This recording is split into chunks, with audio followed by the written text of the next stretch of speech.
আসসালামু আলাইকুম দর্শক। ইসরায়েল এবং ইরানের যুদ্ধের আরো খবর এবং সেই সঙ্গে শক্তিধর দেশগুলো তাদের প্রতিক্রিয়া কি সেটি নিয়েও দর্শক আপনাদের সেই খবরাখবর এবং বিশ্লেষণ জানাবো। মার্কিন যুক্তরাষ্ট্রের প্রেসিডেন্ট ডোনাল্ড ট্রাম্প সিদ্ধান্ত নিয়েছেন যে হামলা করবেন, ইসরায়েলের পাশে না দাঁড়ালে ইসরায়েল হেরে যাবে। ইসরায়েল যদি হারে সেই পরাজয় হবে মার্কিন যুক্তরাষ্ট্রের। কিন্তু মার্কিন যুক্তরাষ্ট্র যদি এই যুদ্ধে জড়ায়, যদি সামাল দিতে না পারে, তাহলে কি হবে? তাহলে পরিস্থিতি ঘোলাটে হবে। এবং সেই সঙ্গে ডোনাল্ড ট্রাম্প ভালো করেই জানে যে চীন এবং রাশিয়া তারা কিন্তু চুপ করে বসে থাকবে না। ফলে এত কিছু সামাল দিতে পারবে কিনা সেই কারণে চুপ করে বসে আছে, পরিস্থিতি বোঝার চেষ্টা করছে যে কি করবেন। মার্কিন আইন প্রণেতারা বা সরকারের ভেতর থেকে যারা সামরিক অন্যান্য কর্মকর্তা তারাও পর্যালোচনা করছে এবং তারাও পরিস্থিতি পর্যবেক্ষণ করে ট্রাম্পকে জানাচ্ছে পরিস্থিতি। এই পর্যায়ে দুটি খবর দর্শক। ইরানের হামলার ভয়ে মধ্যপ্রাচ্য থেকে বিমান এবং যুদ্ধ জাহাজ সরাচ্ছে যুক্তরাষ্ট্র। আরেকটি খবর হচ্ছে কঠিন দিনগুলো আমরা কাটিয়ে উঠব, এটা ইরানের প্রেসিডেন্ট বলছে। গুরুত্বপূর্ণ বিষয় হচ্ছে ইরানের হামলার শঙ্কায় মধ্যপ্রাচ্যের কয়েকটি ঘাঁটি থেকে কিছু বিমান এবং যুদ্ধজাহাজ সরিয়ে নিয়েছে যুক্তরাষ্ট্র। বুধবার দুই মার্কিন কর্মকর্তা রয়টার্সকে এই তথ্য জানিয়েছে খবর আরব নিউজের।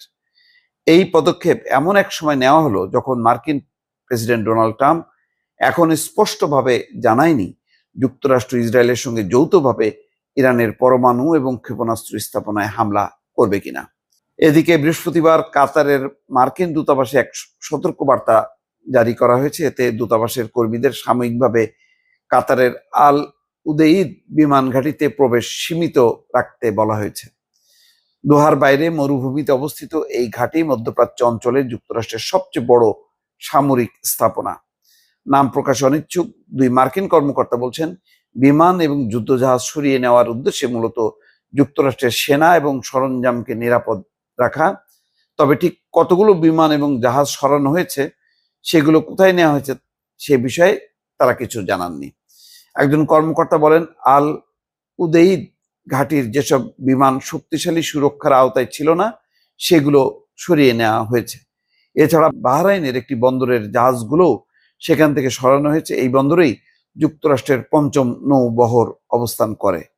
দর্শক, এই খবরের পাশাপাশি যেটি জাতির উদ্দেশ্যে ইরানের প্রেসিডেন্ট ভাষণ দিয়েছে, বলেছেন কঠিন দিনগুলো আমরা কাটিয়ে উঠব।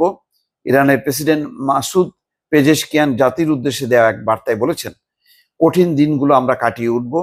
সামাজিক যোগাযোগ মাধ্যমে জাতির উদ্দেশ্যে দেওয়া বার্তায় তিনি সরকারের প্রতিটি অংশকে ইরানের জন্য কাজ করার নির্দেশ দিয়েছেন। খবর বিবিসির। মাসুদ পেজেশকিয়ান বলেন, সব মন্ত্রণালয়, সরকারি সব এজেন্সিকে তাদের সর্বোচ্চ শক্তি সম্পদ ব্যবহার করে ইরানের জন্য কাজ করতে বলা হয়েছে। কোনো কিছুর প্রতি বিমুখ না হয়ে আপনাদের ধৈর্য এবং সমর্থন দরকার। দর্শক, বুঝতেই পারছেন যে ইরানও রেডি আছে। যদি মার্কিন যুক্তরাষ্ট্র হামলা করে তাহলে তারা তাদের হামলা আরো তীব্র করবে এবং সেখানে মার্কিন ঘাঁটিগুলো, মধ্যপ্রাচ্যে যেই ঘাঁটিগুলো আছে সেগুলো যে রক্ষা পাবে না, এটা পরিষ্কার। ফলে পরিস্থিতি খুব টালমাটাল। ভালো খবর হচ্ছে যদি ইরানের হামলার ভয়ে জাহাজ এবং বিমানগুলো সরিয়ে নেয় তাহলে বোঝা যাচ্ছে দুইটা জিনিস, যে এই হামলায় যুক্ত হবে না, অথবা এমন হতে পারে যে তাদের যাতে ব্যাপক ক্ষয়ক্ষতি না হয় এই কারণে কিছু যুদ্ধজাহাজ বা জাহাজ বা বিমান এগুলো তারা সরিয়ে নিচ্ছে। ফলে এই মুহূর্তে কোনো কিছু চূড়ান্ত সমীকরণে আসা যাচ্ছে না যে কি হতে যাচ্ছে মধ্যপ্রাচ্যের এই যুদ্ধে। দর্শক।